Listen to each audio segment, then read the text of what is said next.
Tengo miedo de mi conexión que hoy viene pésima. Bueno, ahí se escucha y se ve bien, ¿no? Ver no vemos todavía el power, pero escuchar sí, perfecto.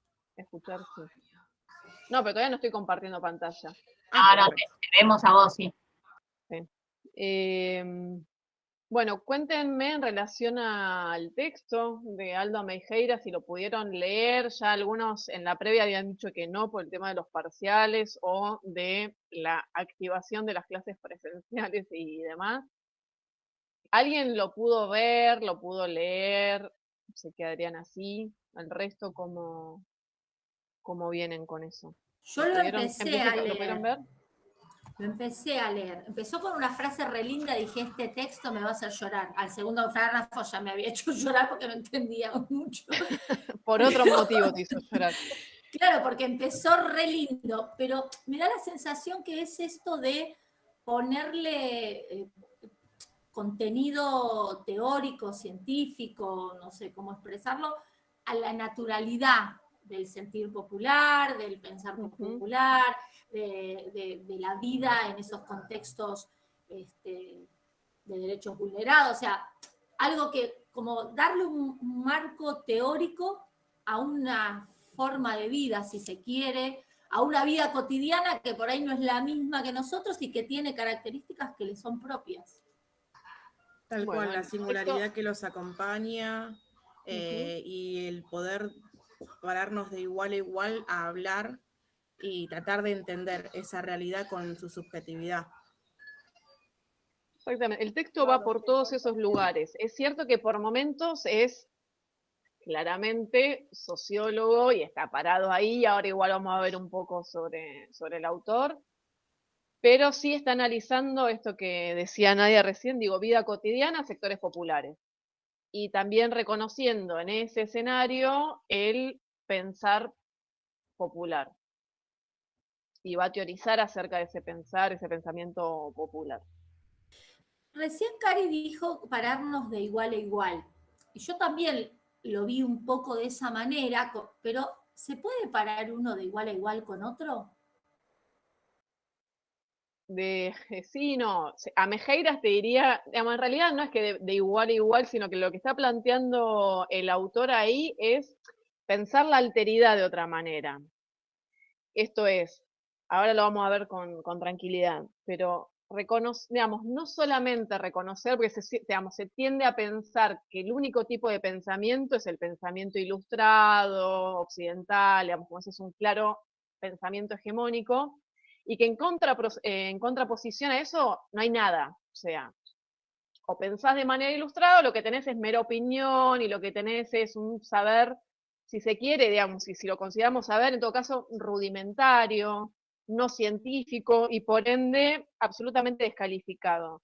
Entonces, lo que va a plantear ahí a Mejeiras es no solo entender que hay otro tipo de pensamiento, sino ahí sí, digo, darle lugar de paridad en el sentido, che, hay otro tipo de pensamiento que tiene otra cosmovisión en relación, por ejemplo, va a introducir estas populares, está presente la religiosidad, pero no como un momento, no es solamente el ir a misa el domingo. En la vida cotidiana todo el tiempo está el pensamiento material, concreto, inmediato, pero también está esto otro más místico, digamos, como más simbólico. Están todo el tiempo juntas y eso no es contradictorio para el pensamiento popular. Eso es lo que va a recuperar a Mejeiras. En ese sentido, esa paridad, no porque haya paridad entre el pensamiento occidental, racional, investigación, los dos. Ahora, ¿hay pensamiento en los dos? Hay pensamiento en los dos. Entonces, y en ese sentido también va a decir, y ahora vamos a ir avanzando con eso, pero también es un pensar situado, que tiene que ver con el aquí y ahora, y ciertas características que tiene ese escenario. Se me corta mucho, ¿no? Esperen que voy a intentar cambiar la red.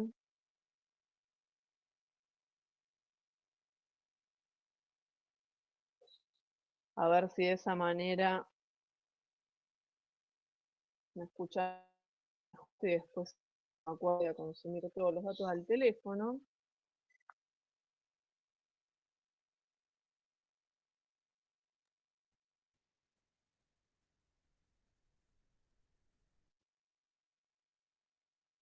Ahí estoy. ¿Está mejor ahí? Y ahora sí. Probemos un toque. Y volví, o no volví, al campo, porque si no también estoy. Bueno, eso. Esperen que les comparto pantalla.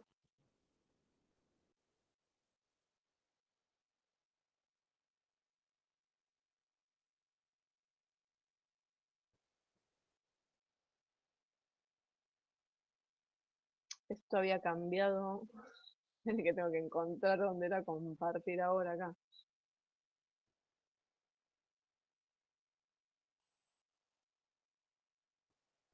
Acá.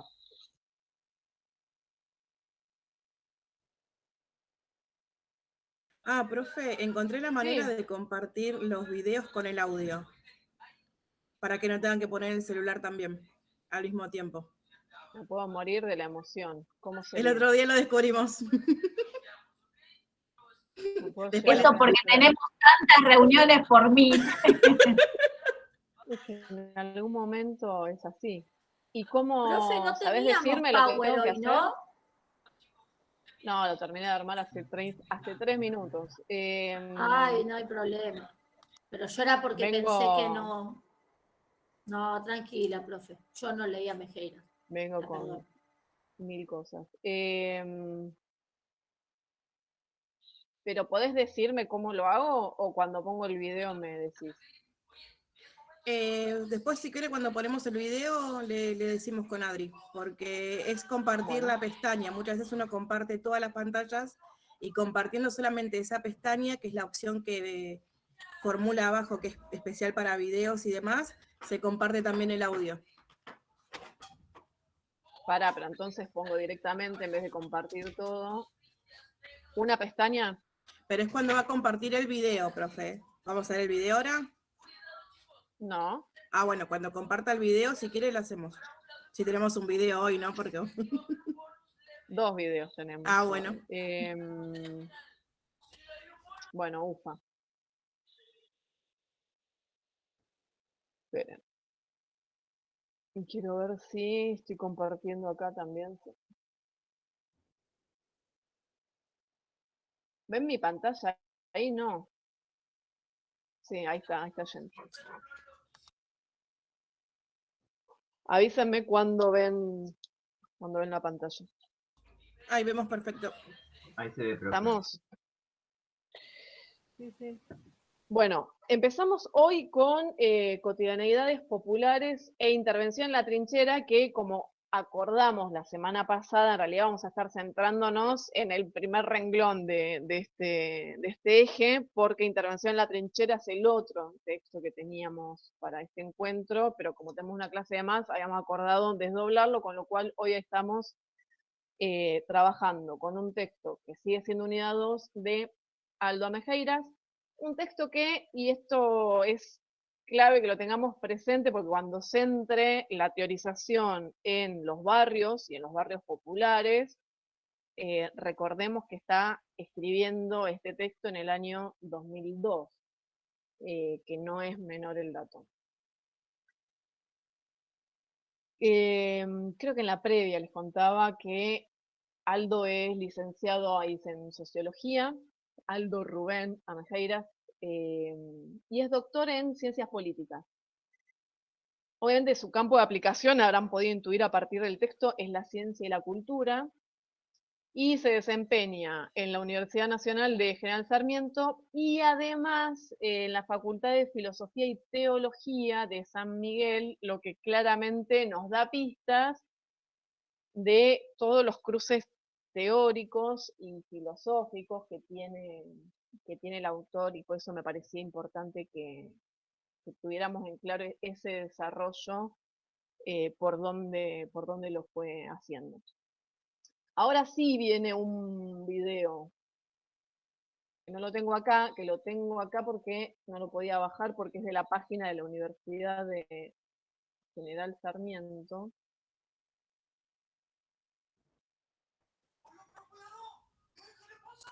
Y no me lo pude bajar porque no lo dejaba hacer. Pero entonces mi pregunta es cómo les comparto, dejo de compartir la pantalla y voy a pestaña. Sí, tiene que dejar de compartir la pantalla y va otra vez a presentar. Dice presentar ahora. Yo no lo voy Una guiando acá. pestaña. Presentar ahora y No, dice una claro, pestaña. no. El tema de eso es que la pestaña va a ser, si yo lo tengo el video abierto, está bien, igual intentemos. Y me tienen que decir entonces si ahí lo están viendo. ¿Sí? Sí, profe. Vamos a ver si se escucha. Se escucha perfecto. Bueno, hay alguien que aprobó la materia en el día de hoy. Bien, Cari. Sube al balcón, Cari. Hoy estamos con Aldo Ameijeiras, que es investigador docente. Ah, bueno, deberían dar para que escuchen.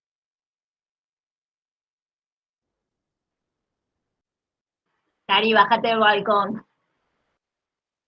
Perdí la estrella dorada. Agarra tu delantal negro, Cari. No, Voy a la es gala un del tema de mi domingo. conexión que viene.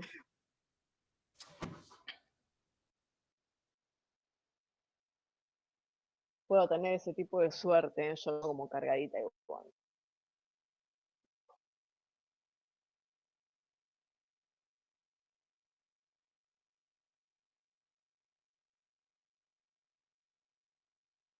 ¿Y si sale y vuelve a entrar, profe? No, usted, del video. No, sí, lo pongo, pero lo tenía en el minuto 12, que es en el minuto que quería arrancar, y se suponía que le ponía play y ya.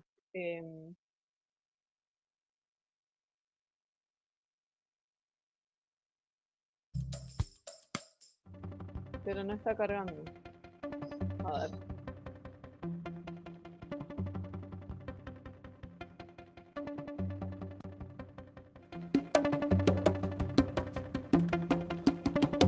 Hoy estamos con Aldo Ameijeiras, que es investigador docente. ¡Ay, Dios! Espera. Bueno, para que la vuelva a cargar a ver si así arranca.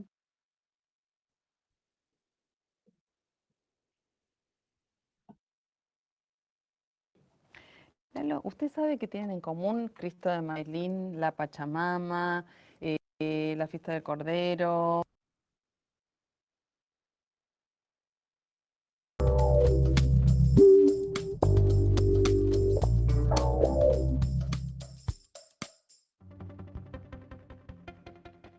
Vamos a ver si pasa de acá.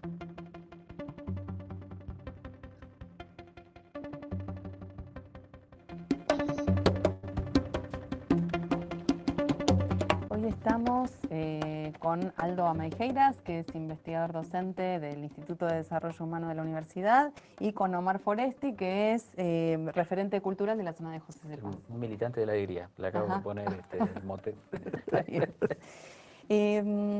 El tema de hoy son las fiestas populares y bueno, un poco leyendo algunas, por ejemplo, el libro que publicaste en la colección 25 años, 25 libros, hay algo de las fiestas religiosas en América Latina que tiene que ver con este componente más festivo que solemne muchas veces, ¿no?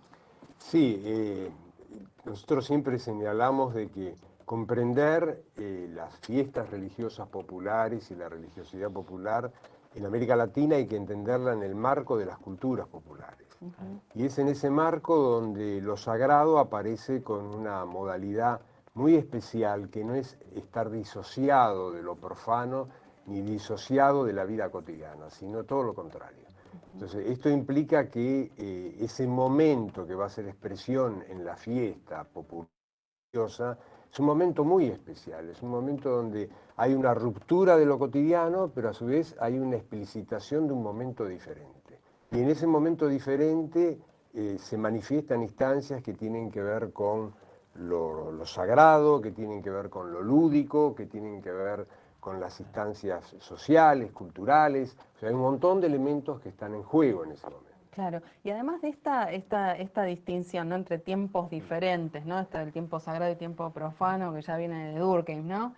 Esa distinción. También hay algo que aparece en tu libro que tiene que ver con lo territorial, ¿no es cierto? Entonces que hay fiestas que se realizan, por ejemplo, en el Gran Buenos Aires, que tienen que ver con la migración, ¿no es cierto? En donde ya no hace falta que quienes residen en el Gran Buenos Aires vuelvan a sus provincias de origen, sino que ya las fiestas tienen mucha raigambre territorial en algunos lugares del Gran Buenos Aires. Sí, evidentemente son varios aspectos que están en juego. La fiesta es una instancia de sacralización muy especial de la vida cotidiana, hay una sacralización de la vida cotidiana, pero a su vez hay una sacralización del tiempo y del espacio.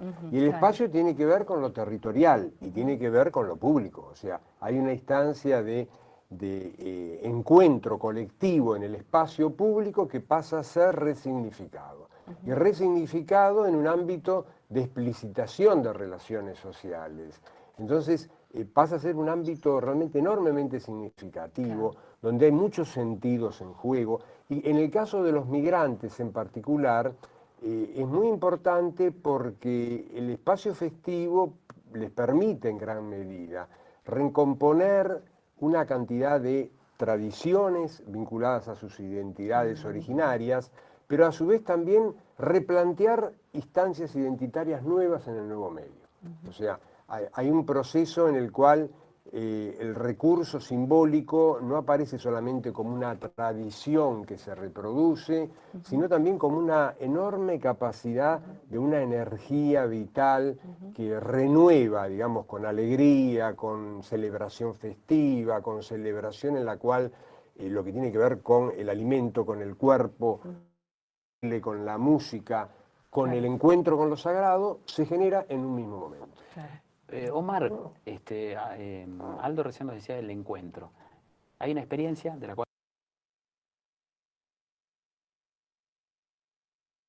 Bien, lo corto ahí, pero a propósito, porque no vuelven después a algo. Esperen que tengo que volver a toda la pantalla. Me interesaba, por un lado, en relación al video, que lo que siempre les digo, conocer un poco la cara, la voz en este caso, y lo gestual también del autor, que es algo que nos permite la virtualidad y traerle algún videíto acerca del autor, pero también un poco esto que hablábamos recién, a partir de la reflexión de Nadia, de Cari, que claramente está hablando y teoriza constantemente en torno a la sacralización de la vida cotidiana, pensada y vista, digo, y el laboratorio en el que va a estar observando todo esto es el barrio. Entonces, en ese sentido, me parecía que este fragmentito de ese video era interesante para empezar a ver desde dónde y de qué manera va a estar teorizando. Lo que plantea esencialmente es la necesidad de poner en valor, decíamos recién, un tipo de saber, un tipo de pensar, en general desde los ámbitos académicos, negado, que es el pensar popular. Es decir, comprender la vida cotidiana de los sectores populares a partir de esos hombres, va a decir, y de esas mujeres en condiciones de pobreza. Y para quienes no leyeron el texto, es interesante el desarrollo que hace, sobre todo en relación a la figura de las mujeres en estos sectores populares. Conocer qué, sus opiniones, conocer sus puntos de vista. Y ahí entonces lo que va a estar haciendo es proponernos acercarnos al otro, no en tanto sujeto, perdón, no tanto en calidad de, más bien de objeto, digo, digamos, de sujeto, pero de sujeto de conocimiento, sino sujeto persona, carne, huesos, historia, cultura, o sea, ese otro en tanto humano, en tanto persona, en tanto ser. Para ello lo que va a hacer es recuperar dos aspectos que considera esenciales y que aparecen ahí en la imagen, que suelen aparecer diferenciados, pero que están estrechamente vinculados y que son la memoria popular y el imaginario colectivo. De ningún modo, esperen que...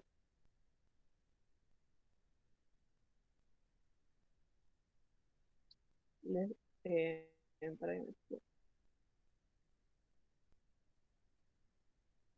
ahí va. De ningún modo lo que va a hacer es rechazar o negar otros tipos de conocimiento. Tampoco lo que va a hacer es proponer una sobrevaloración del pensar popular, pero lo que hace, que decíamos recién, es marcar, en principio, en principio reconocer la existencia y luego la diferencia, y ahí sí replanteándonos o invitándonos a hacer un fuerte y un profundo replanteo en relación al abordaje de la alteridad como investigadores o como profesionales. Esa cultura popular, ese popular que va a estar analizando, que va a estar describiendo, que va a estar teorizando, no es cualquier popular, sino que se inserta en algún lado, y se inserta, al menos el popular que él está mirando, en una porción de lo urbano que es el conurbano de la provincia de Buenos Aires. ¿Qué lo va a caracterizar? Y parte del texto apunta a esa caracterización, no olvidemos, les decía recién, el año en el que está escrito. Va a decir que va a estar atravesada por la pobreza, pero también por estrategias de supervivencia, por violencias, por conflictos, que pueden ayudar o no a enfrentar cada día la lucha por la vida, es decir, la reproducción de la vida cotidiana. Y especialmente va a referirse a una aproximación que realiza en Cuartel Quinto en Moreno. Entonces, el primer movimiento que hace es el de reconocer un determinado tipo de pensar. Y ahí va a reconocer racionalidad y una cierta peculiaridad, si se quiere, en ese pensamiento. Lo que le llama la atención a Aldo Amejeiras, o el punto sobre el que va a estar en realidad orbitando la teorización que hace, es el de la cultura popular. Entendida, y esperen que les voy a leer un textual, entendida como una forma o un modo de vivir y habitar, como una trama de significaciones en que mujeres y hombres despliegan su existencia. ¿Qué es lo que propone? No propone un proceso de absolutización o de totalización de un discurso. Porque va a decir que esos barrios populares no son homogéneos, sino que confluyen procesos migratorios. O sea, que tampoco está pensando, dice, digamos, a esta cultura hegemónica, no es que contrapone otra cultura popular homogénea, sin procesos de ruptura, de fractura, de disputa, sino que lo que pone es un tipo de cultura popular atravesada por procesos migratorios, que ahí aparecía en el video algo en relación a esos procesos migratorios. Él va a estar pensando los procesos migratorios, no los que habíamos visto en la unidad 1, generación del 80, esos inmigrantes bajando del barco, me río pensando el problema que tuvo el presidente en la mala expresión que hizo en relación al tema. No está pensando esa inmigración, sino la inmigración digamos, los segundos procesos migratorios, no solo de argentinos provenientes de otras provincias, sino también y sobre todo de ciudadanos provenientes de países limítrofes. Ese encuentro particular en un barrio va a estar poniendo la lupa a Mejeiras. Esa síntesis o esa resemantización de la que habla, esa integración de culturas, supone incorporar, y eso es lo novedoso, lo emocional y lo intuitivo. Y voy a encomillar ese novedoso porque en realidad ya Kusch hablaba de la necesidad de replantearnos esa distinción entre un conocimiento fundado que decíamos recién, o sea, este conocimiento ilustrado, erudito, racional, frente a la mera opinión. Y ya ahí proponía Kusch el empezar a pensar una opinión, en todo caso, fundada en una intuición emocional y vital. Y ahí sí recuperar, va a decir a Mejeiras, el contenido de ese pensar popular, anclado, atravesado, encarnado en ese sujeto, en ese ser humano.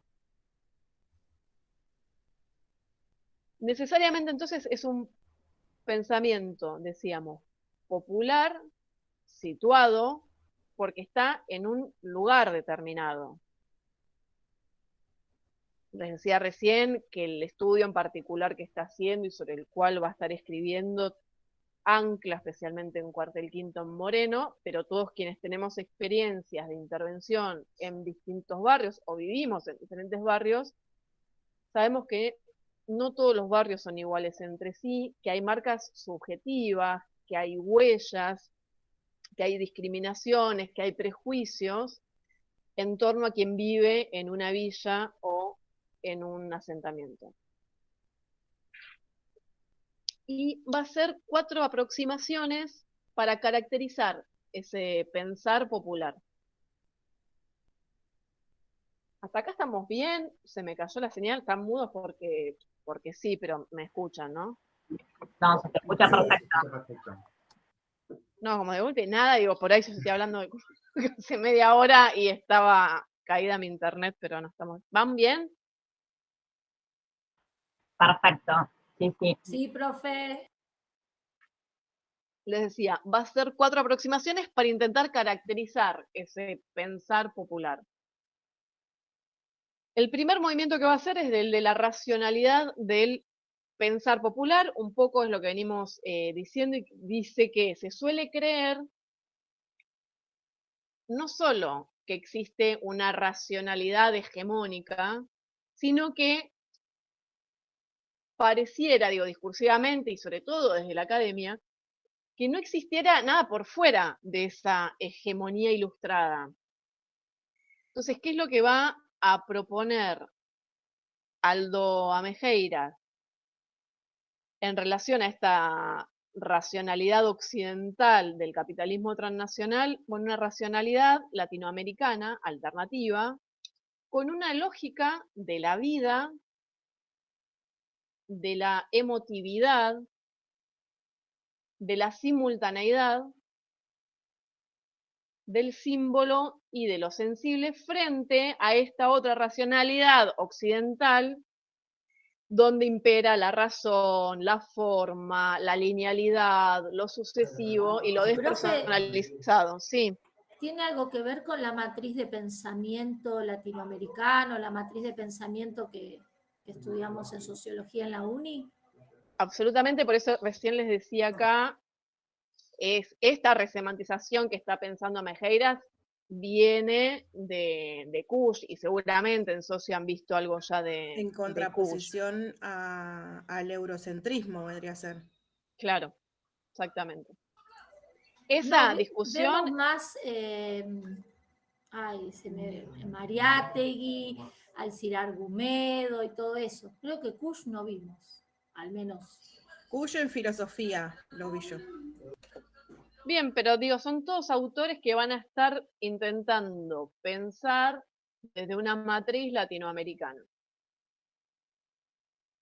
Y la racionalidad del pensar popular, digo, tiene, digamos, esta aproximación tiene que ver con eso. Digo, no solo con discutir esa pretendida racionalidad hegemónica y singular en el sentido de como única, totalizadora y como que no hubiera otra, sino que no solo hay otras, sino que en los barrios populares, va a decir Amejeiras, existe este tipo de racionalidad que una segunda aproximación, que es la vitalidad, tiene que ver con el desafío permanente del vivir y del sobrevivir día a día. Es, digamos, de rebuscarse en el día a día, en ese presente continuo, para satisfacer las necesidades, no a mediano plazo, de hoy, y ahí la imagen que se me viene, y sobre todo pensando en el escenario en el que está escribiendo, digo, del cartonero, esa es la vitalidad a la que refiere. Una tercera aproximación es la del carácter sincrético, que un poco, digo, se desprende de las demás, en tanto, a ver, no es que niega otro tipo de cultura, sino lo que está haciendo todo el tiempo es tener en cuenta que en ese barrio hay un cruce, hay un diálogo, hay una hibridación de culturas en permanente, eso, en permanente diálogo y en permanente encuentro y síntesis, no síntesis que anule, sino síntesis que proponga nuevos mundos simbólicos para esos barrios. Y la cuarta aproximación es el carácter mítico simbólico, donde dice que no solo predomina lo simbólico en ese pensamiento popular, sino que en la vida cotidiana hay una permanente referencia y visión de lo sobrenatural que en el video llamaba recién esa sacralización de la vida cotidiana. Va a decir que esa religiosidad de la vida cotidiana tiene la capacidad de reunir, les decía recién, lo material con lo espiritual, lo sensible con lo suprasensible, donde no es un problema. O sea, esto en la academia es un problema enorme. O sea, si es material o si es espiritual, pareciera que son antagónicos y que no pueden ir nunca de la mano. Bueno, en la vida cotidiana, en este pensar popular, en esta cultura popular, en estos barrios populares, están todo el tiempo juntas. ¿Eso lo ven? ¿Queda claro? Cuando habla de espiritualidad, ¿habla netamente de la religión, profe? No, son creencias. Digo, yo me imagino, qué sé yo, ver el cielo y decir si hoy va a llover o no va a llover. Digamos, este tipo de saberes y de experiencias que racionalmente para la cultura occidental no entran, o son mera superstición, o son una cosa como muy de segunda, y que no ancla ningún tipo de cientificidad y que por ende entonces no es tenida en cuenta. Bueno, esto en la vida cotidiana del barrio no solo no es un problema, sino que está presente todo el tiempo. Esperen que escribían Gastón, algo así estamos viendo en antropología con un texto llamado Lo que no entra en el crisol. Me decía en la previa Adriana, el tema del, por suerte están yendo medio en paralelo en antropología, sí tiene que ver claramente con todo Milagros esto. levantó la mano, profe. Esperen que entonces me vuelvo. Ah, sí, era para agregar algo nomás de lo que Sí, estaban bien. hablando, de que una compañera había preguntado que si tenía que ver con la religiosidad, y era más que por ahí también tiene que ver con las creencias que tenemos de, no sé, curar el empacho, curar el ojeo, que por ahí también va por ese lado, ¿no? Sería... Absolutamente, pero son Claro. todos otros saberes que para el pensamiento occidental o esta cosa de ese pensamiento ilustrado no entran en ningún lado porque no vienen del mundo médico, científico, Claro. observable, sino que son otro tipo de saberes. Bueno, Amejeiras lo que hace es ponerlo en todo caso en paridad de condiciones en relación a conocimiento. Como esto también es conocimiento. Es totalmente válido, claro. Es dentro de la... Ujú. Ok. Que Y son ahí los saberes prácticos. O sea, eso el año pasado también lo vimos mucho en Ujú. filosofía, esto de tener, por ejemplo, lo que es medicina, o sea, por qué uno es más válido que el otro, o sea, que la experiencia lleva que determinada planta pasa tal cosa, o sea, y eso, los saberes populares o prácticos se equiparan a lo que es lo científico, en algunos casos y en algunas creencias. Absolutamente. Yo escuchaba a propósito de esto en la radio una entrevista que fue bastante graciosa, en algún momento se puso medio seria, que era a Alcides, digo, famoso personaje de la cultura popular argentina. No la dejes ir, no la dejes ir. Le preguntaban que si es un hombre grande, no sé qué edad tiene, pero es un hombre grande, tiene problemas del corazón, tiene un marcapasos, y entonces le preguntaban si estaba vacunado contra el COVID. Y entonces, esperen que voy a dejar de compartir, pero porque ahora les tengo que pasar otro video, así que de paso puedo verles las caras si están con las cámaras. Le preguntaban si estaba vacunado, pero porque entre la edad y el perfil, digo, de muchas patologías, bueno, podía estar entre las personas que ya estuvieran vacunadas. Y entonces dijo, no, no me vacuné porque me da mucho miedo el COVID, pero también me dan mucho miedo las vacunas. No las vacunas en general, no es una antivacuna, pero como todo este discurso del chip, del ruso, del qué sé yo, el laboratorio, no sé qué, de Cristina, le daba miedo vacunarse. Y entonces los periodistas que lo entrevistaban como... Entonces la contrapregunta de Alcides ahí, digamos, como es, ¿y ustedes no creen en el empacho? Entonces dice, por supuesto que aparte le salió mal el chiste porque de los que estaban ahí creo que de las 3 personas, 2 no creían y el tercero como, ¿qué es el empacho? O sea, es como, pero que no importa si crees o no crees, pero digo, claramente el empacho para mí ya está entre parte de esas creencias que también esta cuestión de esa cultura occidental hegemónica de algún modo incorpora y ya no está tan incómoda frente a esto. Obviamente que hay médicos que vos vas al médico porque tenés lo que en el un vecino es un empacho, pero vas al médico porque sentís que estás mal y qué sé yo. Hay muchos médicos que te sacan carpiendo si le decís algo en relación al empacho, pero ya muchos médicos, incluso en relación a ese tipo de prácticas, no, en el mejor de los casos, nada. Como la Pero son todos. culebrilla que te mandan los médicos directamente. Por eso te digo, son cosas que vamos incorporando, ahora no son las únicas y sí tiene que saber, digo, en esto que traía Milagros, con todos esos saberes y esas prácticas.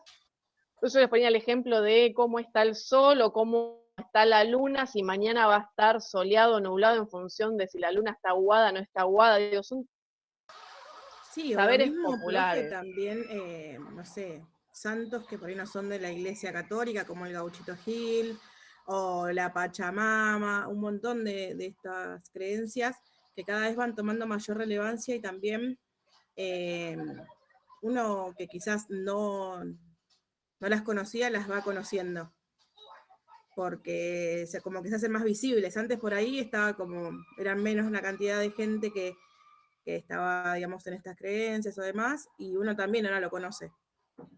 Porque además, para mí lo que termina ocurriendo muchas veces es que no es que se occidentalizan, porque no es que se las toma como un conocimiento o que han pasado por la academia, pero lo que se hace es entran en el juego mercantilizado, digo, o sea, el gauchito Gil y de la procesión, digamos, como que entran en un circuito donde, bueno, para alguien puede ser un negocio, y entonces, bueno, si la gente cree en esto y te vendo la estampita, la figurita, hay que ir en no sé qué fecha, no sé dónde, estos circuitos, digo, por eso también hay ese capitalismo chupando o haciendo, digo, propio algún tipo de prácticas, pero esto, a Mejeiras, ¿qué va a estar haciendo con eso? Equiparando, diciendo, che, existe también saber y existe pensar y existe conocimiento y existe sobre todo, y es importante, racionalidad en este tipo de pensamientos. Esperen porque yo tengo otro video, pero ahora que les puedo compartir así, me voy a copar y les voy a pasar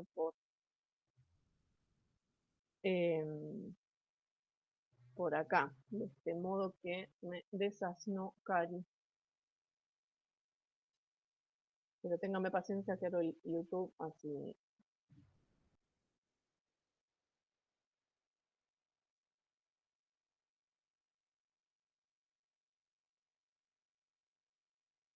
Acá va.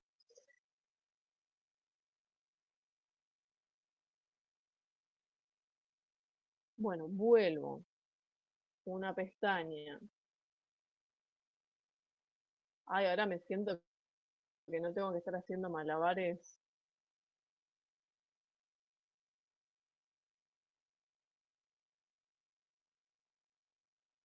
Para que vean, que escuchen y que no sé qué. Yo cuando pensaba en todo esto, me acordaba de un escrito de Galeano, que está en el libro de los abrazos, que se llama Los Nadies, y ahí encontré el texto leído, que es bastante más lindo que se los lea yo, así que ahí se los comparto, me dicen si se escucha.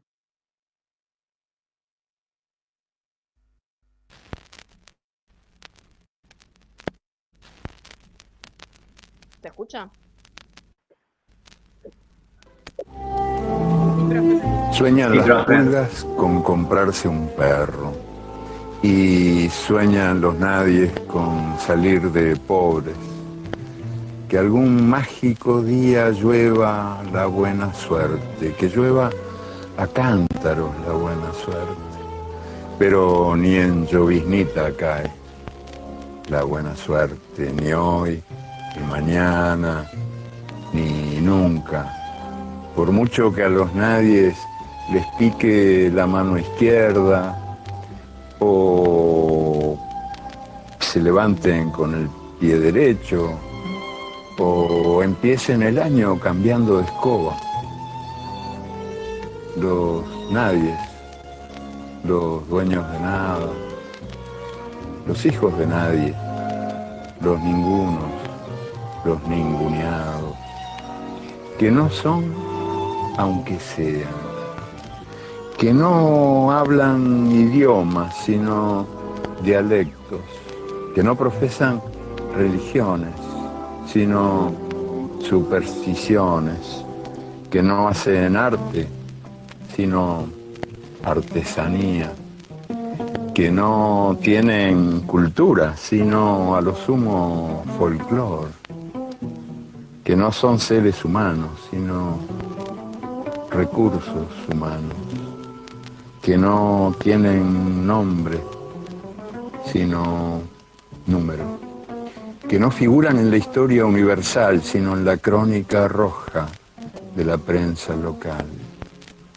Los nadies, que cuestan menos que la bala que los mata.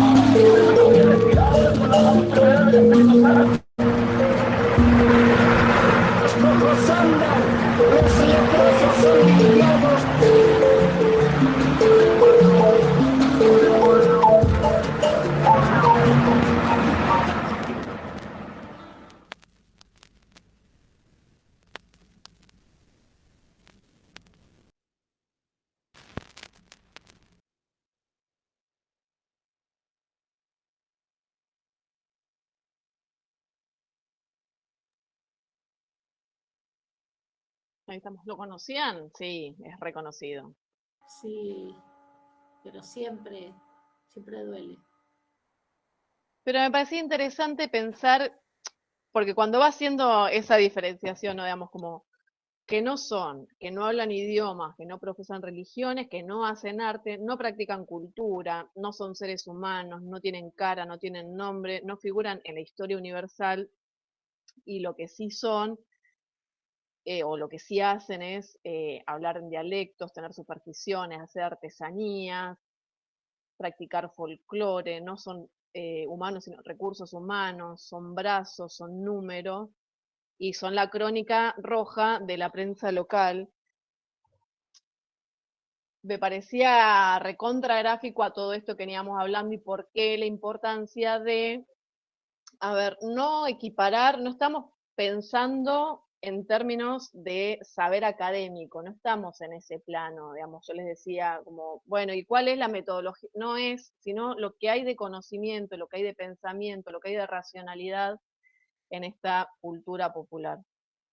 Y bueno, nada, me parecía que aparte es con simpleza, pero la pertinencia que tiene Galeano cuando escribe y no hay con qué darle, digamos, como... Bien.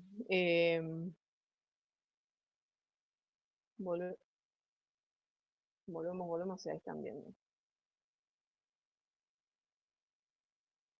Bueno, con lo cual no les tuve que pasar de acá, perfecto.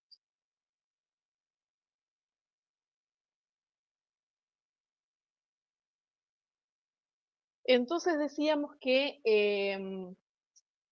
digo, estos nadie, están digamos, los está pensando Mejeiras en esta vida cotidiana que tiene ciertas características ese contexto en el que se desarrolla esa vida cotidiana. Insisto, pensemos en qué año está escribiendo.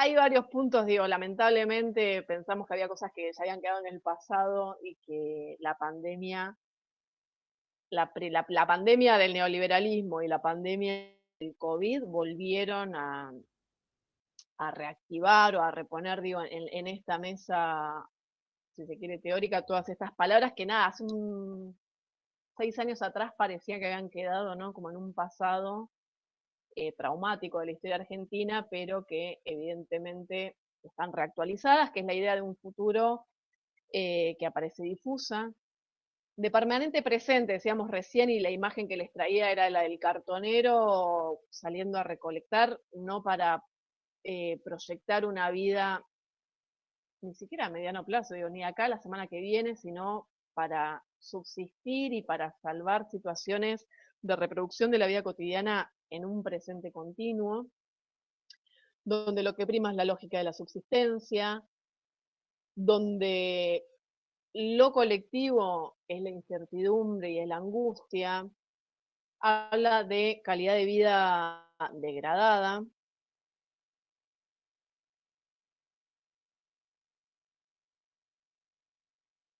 y sobre todo del deterioro del tejido social alrededor de la falta de trabajo, y también digo, es el escenario donde surgen los movimientos piqueteros, los movimientos desocupados, digo, como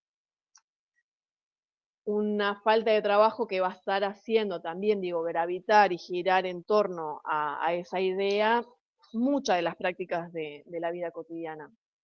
Y donde además también son barrios donde prima constantemente la inseguridad, consumos problemáticos, quiebre de expectativas.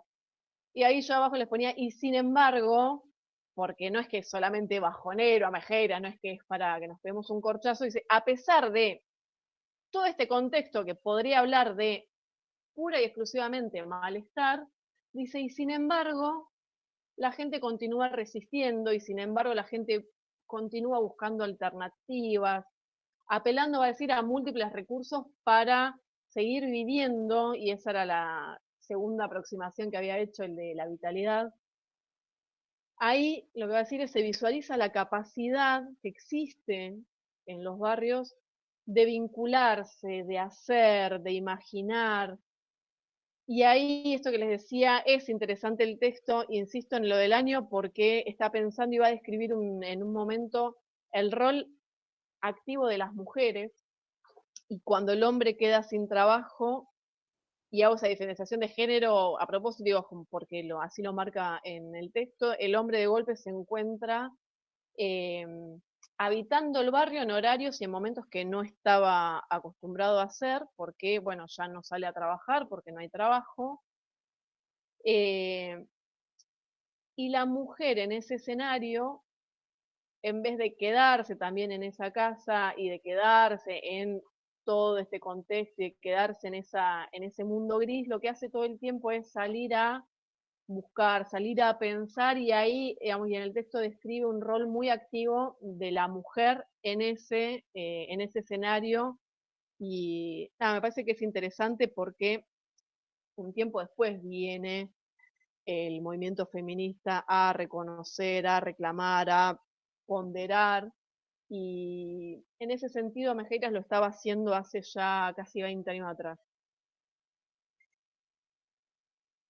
¿Qué es lo que aparece ahí en ese en esa posibilidad, en esa potencia, en ese no quedarse y salir a buscar, imaginar y demás, lo que aparece es la trama de la vida cotidiana, va a decir Amejeira. Lo que aparece son vínculos y relaciones sociales, el estar acompañado, lo pienso también en tensión al individualismo que propone todo el tiempo el neoliberalismo, o que propone, digo, que milita, que favorece, que alienta. Me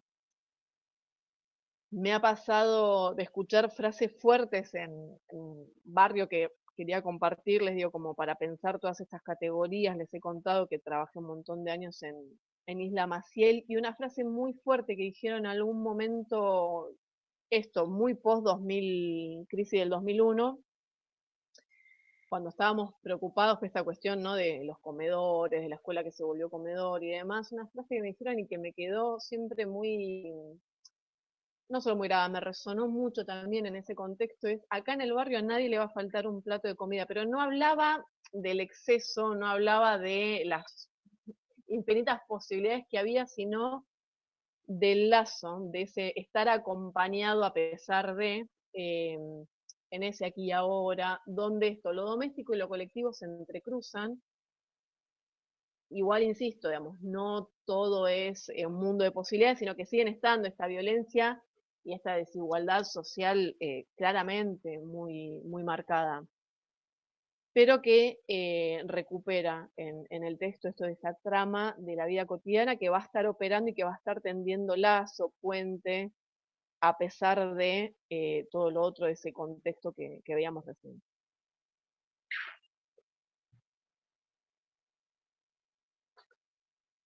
Y ¿por qué pensar, si se quiere, la vida cotidiana en el ámbito barrial? Voy a decir que es un ámbito privilegiado para ver ritos sociales, para ver circuitos, para ver códigos, para ver prácticas. ¿Por qué? Porque es el lugar en el que se cruzan lo macrosocial y lo microsocial, o sea, ese territorio, ese barrio, es ese puente, es ese cruce, donde en eso micro y aparece todo, todo el atravesamiento de lo macrosocial. Lo institucional, va a decir, también está presente en el barrio. No es y claramente, a ver, no es lo mismo un barrio que otro, si bien tienen, si uno piensa en barrios, y es en barrios populares del conurbano, a grandes rasgos podemos pensar ciertas características que pueden ser comunes. Ahora, cada barrio es diferente de otro. Parte de esas diferencias, no todas, pero también va a estar dada por lo institucional, por qué tipo de instituciones hay o cuáles no hay. Yo acá les puse un mural que está a la entrada de Isla Maciel. Esto, ¿ustedes ven la flechita de mi cursor o no? Sí, sí, se ve. Entonces señalo con eso como si fuera mi puntero. Esto de acá es el riachuelo. De este lado va a estar Capital Federal. Está La Boca, está el riachuelo, está Isla Maciel. A Isla Maciel podemos cruzar, digamos, si van desde Capital, pueden llegar en un bote que hay acá, en un transbordador. También por acá, porque no, o sea, se llama isla, pero no es una isla. Se llama isla porque en algún momento un arroyo que estaba intubado por acá, que era el arroyo Maciel, separaba, si se quiere, el continente, pero eso ahora está intubado, entonces forma parte todo de Avellaneda, digo, sin estar separada por agua. Digo, por acá entra un colectivo. Ahora, en esta parte de acá, donde está la palabra barrio, digo, hacia ahí sigue otro barrio que se llama Villa Tranquila. Acá en el mapita, en esto es un mural, y entonces aparecen algunas diferenciaciones territoriales como bastante gráficas, porque obviamente es una imagen. En la realidad no queda muy claro dónde empieza y termina un barrio y empieza el otro. Ahora, las instituciones que tiene Isla Maciel no las tiene Tranquila, y son barrios que tienen lógicas absolutamente diferentes. A Isla Maciel ingresa un colectivo que tiene la terminal por acá adelante, cerca del bote. A Villa Tranquila no entra ni entra ni sale ningún colectivo, no atraviesa ningún colectivo. La gente del barrio de Villa Tranquila necesita caminar, serán 20 cuadras hasta Avenida Mitre, que es la avenida céntrica, para acceder a un colectivo, o debería poder atravesar Isla Maciel, si esto que les decía antes de los códigos del barrio lo permitieran, no siempre. Pero no hay ni siquiera un transporte interno. No, no. Muchas veces en Tranquila lo que hacen es juntar firmas para que vuelva el colectivo y después roban, apedrean y cortan dedos y qué sé yo, y las empresas que prestan el servicio se retiran. Tiene que ver con otras lógicas de otro tipo de negocios que ocurren pues insisto, en un barrio y en otro no. No es que en Maciel no haya tráfico de drogas, pero claramente hay un circuito mucho más cerrado en Tranquila en relación a Maciel. Maciel, acá, bueno, tenemos el orgullo de tener la cancha de San Telmo, que crean o no, también hace que toda esta accesibilidad de la que yo le hablo necesita estar garantizada, porque ahora no juega nadie en ningún lado con público, pero cuando hay partidos con público, bueno, el público necesita entrar al barrio. Muchas veces viene desde Capital, porque la sede del club está en San Telmo, y entonces vienen de este lado. O si vienen a otros lugares, digo, también tienen un colectivo o pueden ingresar con autos por esta zona. Pero tiene escuela. Tranquila, que les hablaba recién, que es el barrio que está pegado, no tiene escuela dentro del barrio. Tiene un convento, tiene la parroquia. Entonces, tiene otro tipo de instituciones, hay unidad sanitaria, hay un montón de instituciones que hacen a una lógica de esa vida cotidiana y a determinadas prácticas y a determinadas costumbres y a determinadas posibilidades, que la diferencia en este caso de otro barrio que está pegado, digo, no es que me estoy yendo a pensar ni siquiera otro partido del oeste o del norte de la provincia de Buenos Aires.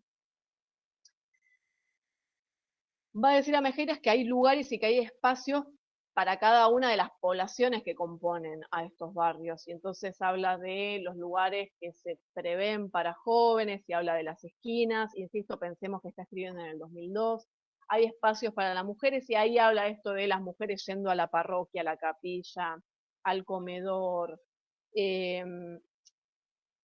Va a decir, hay conflictividad, pero también hay solidaridad, por esto que les decía de, hay conflictos obviamente, sobre todo entre barrios, pero también en esto que acá parece como tan armónico, después hay disputas. O sea, si les puedo hablar, digo, un ratito del barrio acá de Maciel, la parte de adelante, en la fisonomía, por la historia del barrio, había sido, digo, Isla Maciel nace como una extensión de La Boca y de Caminitos. ¿Creen que algo así los puedo ver o las puedo ver?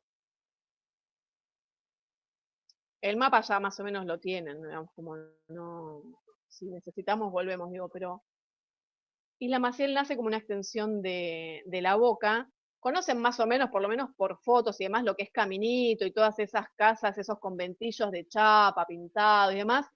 Obviamente Isla Maciel, como no es Caminito, la parte de adelante, que es la parte antigua del barrio, tiene la fisonomía, es decir, tiene chapas oxidadas, pero tiene ese tipo de construcción.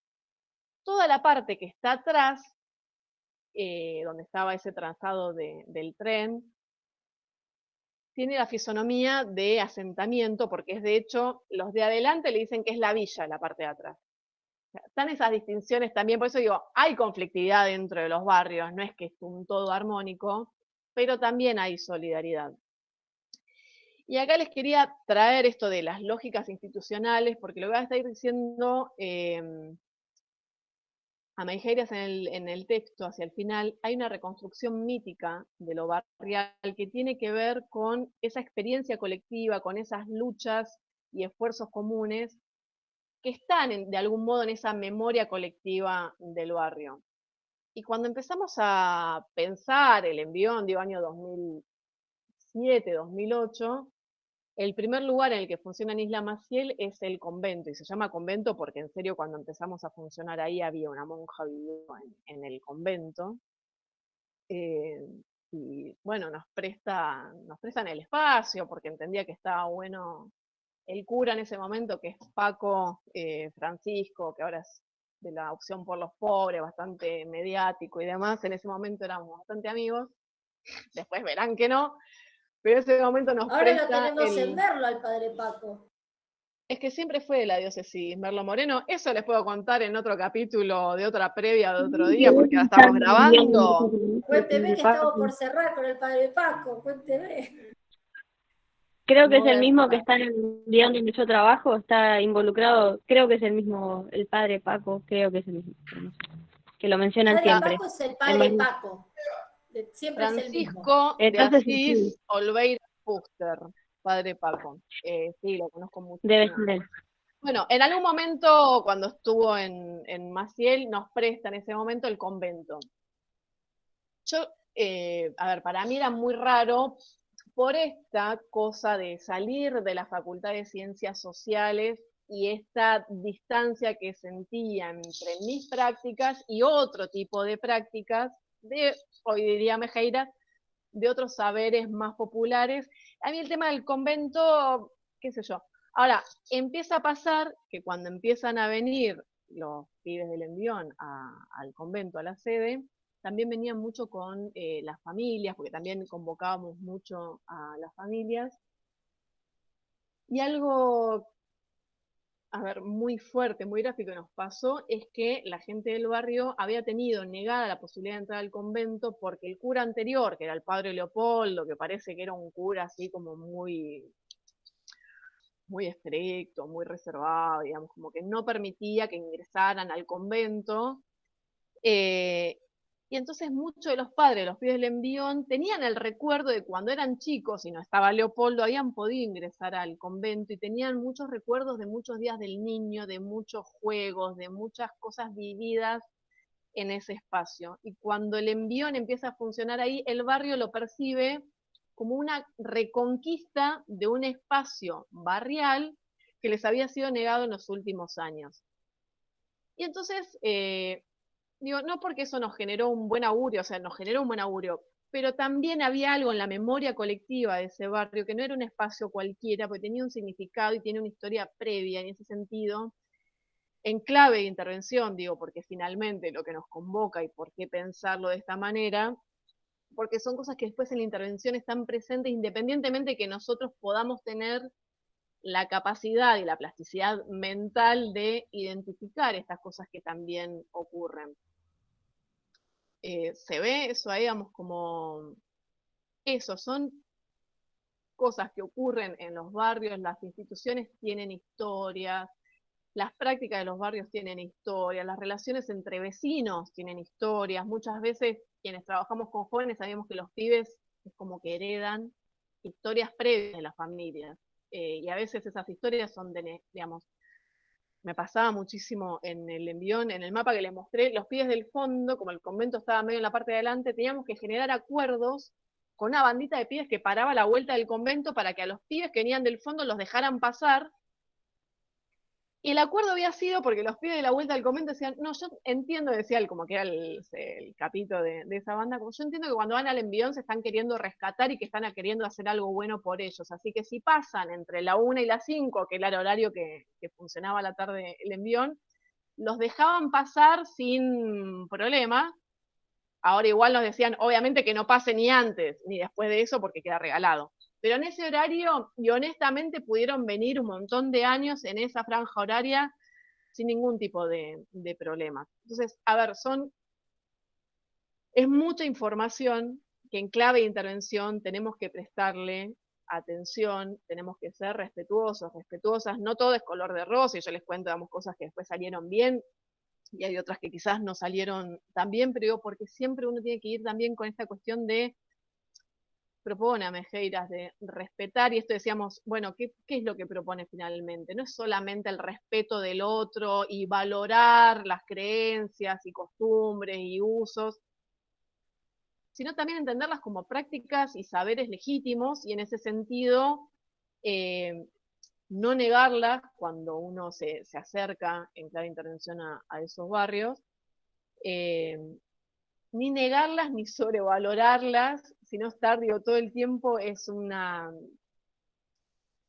saber, digo, cuánto dejar que eso avance, cuándo cuadrarlo, porque a veces también, digo, institucionalmente necesitamos que eso, bueno, ocurre en determinados momentos y en otros no, hay que ponerle regla, hay que ponerle algún tipo de encuadre institucional, pero que es un saber que en general, y eso es lo novedoso y que propone el texto, ha sido negado y ha sido subvalorado, sino negado de manera constante.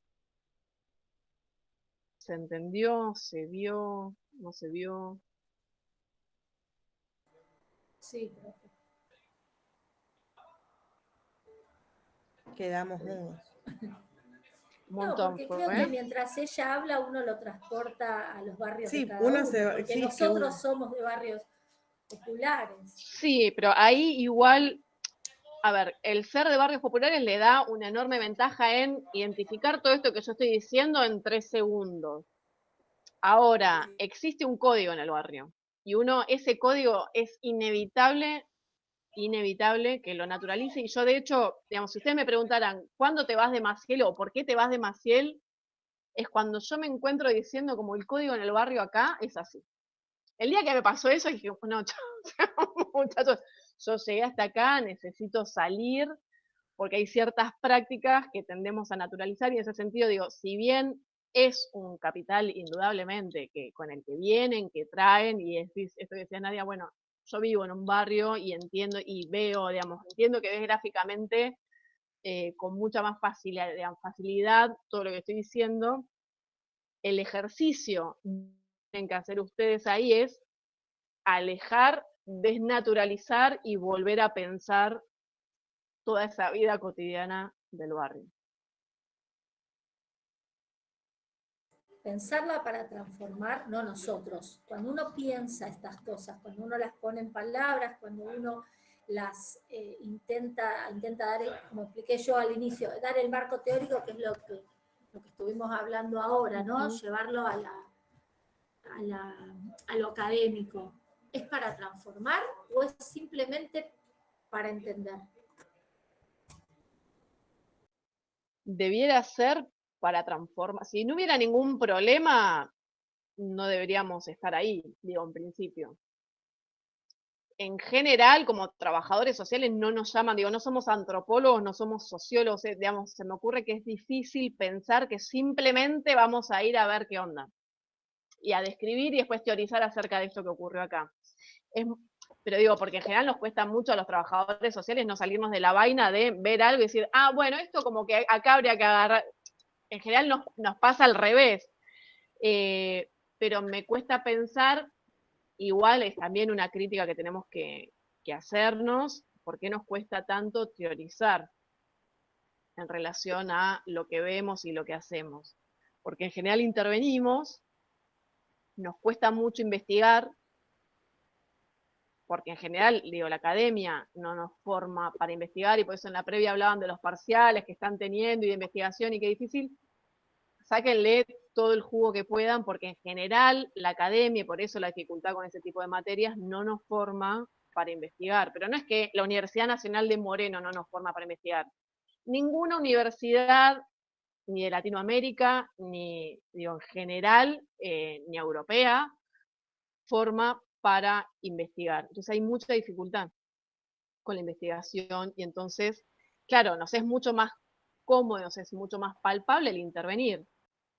Entonces, ¿necesitamos teorizar? La verdad que sí, porque si es mera práctica, no está mal, pero mi sospecha es que hay algo ahí que le está faltando a esa intervención para salirnos de la mera práctica y de la mera reproducción, aún garantizando condiciones dignas de vida, pongamos, Dios, como que pudiéramos hacerlo, pero salirnos de esa reproducción constante a partir de un problema. O sea, si no podemos teorizar y ver en todo caso por qué está ocurriendo lo que ocurre, para poder pensar a mediano o a largo plazo, en clave política pública, alguna intervención en las causas, es difícil no salirnos de la lógica de la reproducción que incluso implique nuestra propia intervención como trabajadores sociales. Pero digo, sí tendría la sospecha de que estamos queriendo ver y queriendo analizar, no solo para tener más herramientas analíticas, sino también para transformar.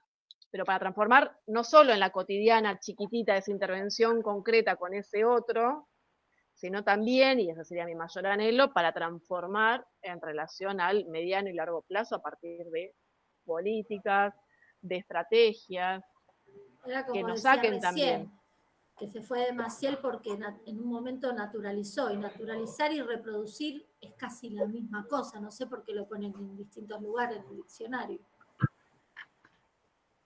Bueno, porque puedes naturalizar, sí, si naturalizás sos cómplice de la reproducción ahora, porque necesariamente sos cómplice de esa reproducción. Podés reproducir, digamos, yo me refería a la reproducción de la vida cotidiana en términos materiales. Eso, intervenir para, en todo caso, no sé, garantizar que en el comedor del barrio estén los alimentos para que se pueda hacer la comida y garantizar a los vecinos que coman ahí. Es mi anhelo que siga con, no, mi mayor anhelo, en realidad mi mayor anhelo es que nuestra profesión deje de existir. Que no haya más problemas sociales, que no se necesite ningún trabajador social, ninguna trabajadora social que necesite intervenir en una cuestión inmediata, que no estemos hablando del derecho a la mi mayor anhelo humano, sabiendo que eso no va a ocurrir, porque los problemas sociales no son un accidente, me parece, tengo la sospecha de que son parte constitutiva del modelo capitalista, neoliberal, etcétera, en el que estamos, y no inmersos, digo. Cada día más invadidos por eso, o sea, cada vez hay menos Sí, posibilidades pero de salir porque es muy el difícil salir de capitalismo ahí. ya está, o sea, ya cumplió su ciclo y ya no da para más, o sea, No sé si no da para acomodamos. más. Logra readaptarse todo el tiempo a todas las cosas, ¿eh? O sea, es como... Pero digo, no da más para, o sea, no ayuda a esto, a que no estemos más, a que no existamos como trabajadores sociales, al contrario, No, o no, al sea, contrario. siempre, Bueno, pero o sea, pensá que genera incluso más cuando problemas. estuvimos peor, digo, yo te hablaba de la pandemia anterior, digo, con la pandemia de los 4 años de neoliberalismo que tuvimos hace poco, a la vez que se desfinanciaron todas las políticas públicas y hay muchas que cesaron y demás, en sí no nos para de dar laburo. No nos para de dar laburo. En condiciones, digo, después podemos hablar de las condiciones bajo las cuales y demás. Pero cuando se agudiza el modelo, los trabajadores sociales no paramos de tener laburo. Lamentablemente, quiero decir que más gente queda todo el tiempo por fuera del trabajo, del acceso a una vivienda digna, agua potable, a cloacas, digo, es todo el tiempo. Pero insisto, no es algo accidental y no solamente, digamos, no es pensar que, che, veníamos bárbaro, 4 años de macrismo, no, hay cosas que se agudizaron y que se exacerbaron, obviamente, pero obviamente cuando vienen gobiernos de corte mucho más popular, hay una matriz de pensamiento económico y de pensamiento político que sigue gobernando, y que ahí sí, yo ya soy más escéptica para pensar que va a venir una revolución, digo, porque en general los pensamientos que han contrapuesto algo, digo, el socialismo o el comunismo, y han tendido a, en la práctica, hacer agua por todos lados y a extremar, digo, hacer que uno prefiera estas condiciones a algún tipo de modelo totalizador, digo, como... ¿Qué es lo que pensamos que iba a lograr la pandemia? O sea, en un principio éramos tan ilusos que Íbamos a salir pensábamos mejores. que esto nos iba a fortalecer, pensar que tenías 5 autos en tu casa y no podías salir, o sea, sé colectivo, pensá en la gente, nada, o sea, seguimos siendo lo Pero mismo. no, seguimos siendo lo mismo, sí, y me parece que peor en algún punto, porque lo que hizo también la pandemia es poner mucho más en evidencia primero las desigualdades, o sea, estábamos partiendo todos de diferentes lugares, porque puedes tener 5 autos en tu casa y que no te sirva para nada si no vas a salir, pero hubo compañeros y compañeras el año pasado que no pudieron iniciar sus cursadas virtuales porque no tenían el dispositivo, no tenían la conexión, no tenían asegurado, digo, plato de comida. Entonces, eso se puso mucho más en evidencia, e incluso la salida a la pandemia también exacerba, digo, el que ahora, no sé, Macri tomándose un avión, va y se vacuna no Tal Macri, cual. digo, pues si no es demonizarlo a Macri, igual es No, demonizarlo, cualquier pero persona cualquier Pero por persona eso que es tenga famoso los también, medios o se tenga los toma un medios, se pudo avión y ir, se va a volver. hacer. de Entonces hecho, ahora esa diferencia, Susana Jiménez está en Uruguay, quiso, se vacunó, se enfermó y después quería venir. No, a ver, hello, quédate allá ahora. O sea, pero todo es, y el que más tiene, que por ahí puede ayudar, esto demostró que no, que sigue con el mismo egoísmo, porque los que terminan ayudando siempre Son los somos que los de menos abajo. tienen, tal cual. Mirá, nosotros el otro día hicimos una campaña para una chica que estamos asistiendo a la fundación, que vive en Cuartel Quinto, y las personas que más ayudaron fueron precisamente fuimos los de abajo, los que menos tienen fueron los más solidarios. Desde bueno, la digo, mercadería hasta un colchón, una cama, porque las condiciones en las que vive esta chica no, o sea, tiene 7 y nenes, es muy complicado. en contraposición, Carlitos Tevez no queriendo participar de el Sí, de aporte tener que pagar el solidario a la aporte mayor de solidario. fortuna. Pero por eso digo, exacerba todo el tiempo cosas que ya vienen ocurriendo, pero digo, sí, digamos, yo me acuerdo, marzo 2020 vamos a salir mejores, fortalecidos, somos todos iguales. Bueno, nos duró re poquito, estuvo linda la ilusión, yo me sentí como, pero bueno, no estaría pasando, pero por eso digo, tiendo a pensar que no solo no vamos a salir más fortalecidos y demás, ahora frente a la pandemia, el día de mañana será frente a cualquier otra desgracia, porque podría ser cualquier otra desgracia natural, digo, un tsunami, un tornado, un qué sé yo, y este tipo de prácticas van a estar operando todo el tiempo, vivimos en este tipo de sociedades.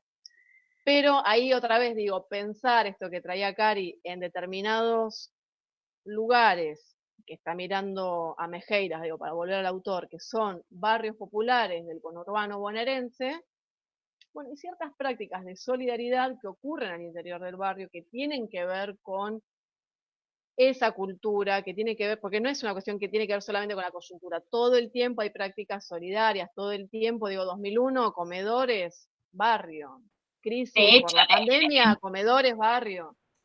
de hecho, en una casa, o sea, su living pasaba a ser el comedor del barrio, o sea, no es que tenía un Sí, que lugar incluso, aparte. no, y en ese contexto, digo, algo que ha hecho y que fue loable, digo, de Chiche Dualde, hay que reconocerlo, es pensar las manzaneras, que era la mujer, por eso otra vez pensando la figura de la mujer en los sectores populares, la mujer como el nexo entre el Estado y garantizar que cada pibe de su manzana, y por eso las manzaneras, accediera a 1 litro de leche por día, y ese era, digamos, el primer punto en relación a las manzaneras. Porque hay un saber popular, porque hay un conocimiento, y ahí sí es poner en valor. Y en este caso para mí es muy interesante porque también es pensar incluso ahí la política pública montada sobre ese saber. Bueno, Entonces de hecho, mostrando que sí se puede. en la universidad han ido referentes de barriales a hacer charlas, o qué sé yo, ella decían la necesidad de hablar con el que hace la política pública, porque por ahí vos estás pensando en una política que no nos sirve, o sea, cómo es el diálogo entre el barrio, entre esta o la manzanera o lo que fuere, que es el referente de ese barrio, qué es lo que puntualmente necesita, porque quizás uno, como no vive ahí, no lo sabe, entonces No tener solo no vive ahí, sino que en general, igual acá, digo, ya estaríamos como fuera de, fuera de programa. Mi sensación es que la clase gobernante cada vez está más alejada de esos lugares, pero no solo porque no puede tener empatía, porque hay ciertas prácticas que no tiene, y digo, y cuando pensaron en el pago a los jubilados cuando empezó la pandemia, no, bueno, como que la gente sola se va a autorregular y no va a ir toda junta el primer día que habilitás el banco, como, no conoces a la gente mayor. Pero no es solamente a la gente mayor de barrios humildes, o sea, es cualquier viejo prefiere ir al banco y que le den la plata a ir a un cajero que no entiende, y si le decís que puede ir mañana, va a ir mañana y va a estar desde las 5 de la mañana Sí, tal cual. haciendo cola, por más que sea invierno, por más que haya una pandemia.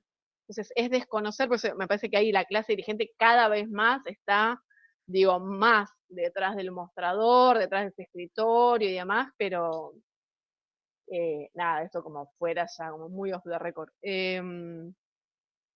Ya no sé qué hora es y yo había prometido. Ah, ya tenemos 10 minutos. Estoy entregando en tiempo y forma, cumpliendo con mi palabra. ¿Se vio algo del texto? ¿Queda más claro por dónde va y por dónde propone Amejeiras? Sí, profe.